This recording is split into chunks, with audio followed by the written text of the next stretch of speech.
சென்னை அண்ணா பல்கலைக்கழகத்தில் வந்து இந்த மாணவி அதெல்லாம் கண்டிக்கிறேன்.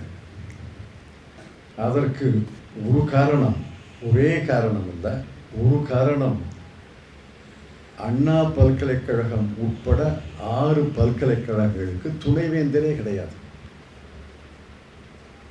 இதெல்லாம் மிகுந்த வருத்தத்தை தருகிறது. புகழ்பெற்ற சென்னை பல்கலைக்கழகத்தில் 27 ஆண்டுகள் டாக்டர் லட்சுமணசாமி முதலியார் அவர்கள் துணைவேந்தராக இருந்தார்.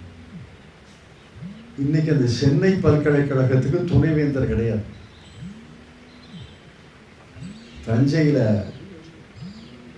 ஒரு பல்கலைக்கழகத்தில் பதிவாளரும் பொறுப்பு துணைவேந்தரும் மாறி மாறி அறிக்கை தருகிறதெல்லாம் மிகுந்த வேதனை தருகிறார். ஆளுநர் அவர்கள் தன்னுடைய வரம்புக்குள்ள இருக்கணும். அரசு தான் அரசை நடத்த முடியுமே ஒழிய இரட்டை அரசு எந்த மாநிலத்திலையும் நடத்தக்கூடாது, நடத்த முடியாது. அப்படி நடத்துவதற்கு அரசியல் சாசனத்தில் இடமே கிடையாது. நீதிபதி கிருஷ்ணய்யருடைய தீர்ப்பு பொன் எழுத்துக்களால் பொறிக்கப்பட வேண்டிய தீர்ப்பு. அந்த 40 ஆண்டுகளுக்கு முன்னாலேயே ஆளுநருடைய வரம்பை அவர் வரையறுத்து சொல்லிவிட்டார். அதுதான் உச்ச நீதிமன்றம் பிறப்பித்த உத்தரவு, அதுதான் இன்னைக்கு சட்டம். ஆனால் ஆளுநர்கள் வரம்புகளை மீறி நடந்து கொள்வதால் இந்த மாதிரி ஒரு சிக்கலான சூழ்நிலைகள் வந்திருக்கின்றன. பல்கலைக்கழகத்துக்கு துணைவேந்தர் நியமிப்பது அரசனுடைய கடமை. அந்த அரசனுடைய கடமைக்கு இடையூறு செய்யக்கூடிய யாரும் எதுவும் ஏற்றுக்கொள்ள முடியாது.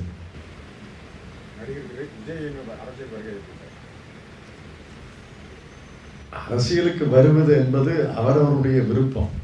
அரசியல் கட்சி தொடங்கி இருக்கிறார். அவருக்கு என்னுடைய வாழ்த்துக்களை நான் சில நாட்களுக்கு முன்னாடியே தெரிவித்து விட்டேன். வயநாட்டு பேரிடரில் மத்திய அரசாங்கம் வந்து வெளிநாட்டு வச்சு எல்லாத்தையும் அதை ரெக்கவர் பண்ணணும்னு சொல்லி ஒரு பெரிய லிஸ்ட்டு பில் அனுப்பிச்சிருக்காங்க கேரளாவுக்கு. ஜிஎஸ்டி அமௌண்ட் வந்து பிரிக்கணும் சொல்லி அது கேரளா கவர்மெண்ட்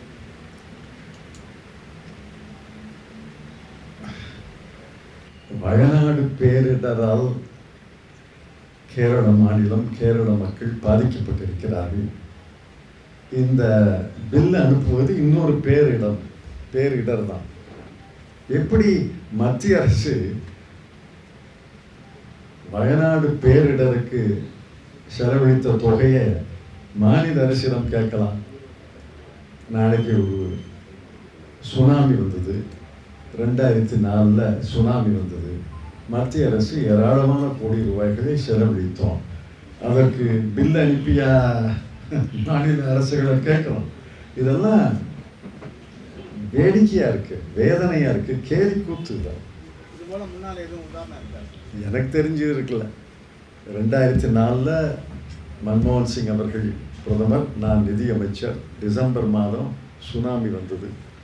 சுனாமி வந்த அன்னைக்கே அமைச்சரவை கூடி, மறுநாள்னு நினைக்கிறேன், அமைச்சரவை கூடி சுனாமிக்காக எவ்வளவு பணம் வேணுமானாலும் செலவழிக்கும், மத்திய அரசு செலவழிக்கும்னு செலவழித்தோம். பல கோடி ரூபாய், பல 100 கோடி ரூபாய்கள், பல 1000 கோடி ரூபாய்கள் செலவழித்தான்.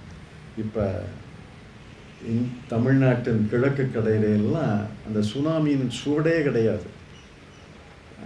அங்கங்கே இருக்கலாம், ஆனால் பெரும்பகுதி சுனாமியின் சுவடே கிடையாது.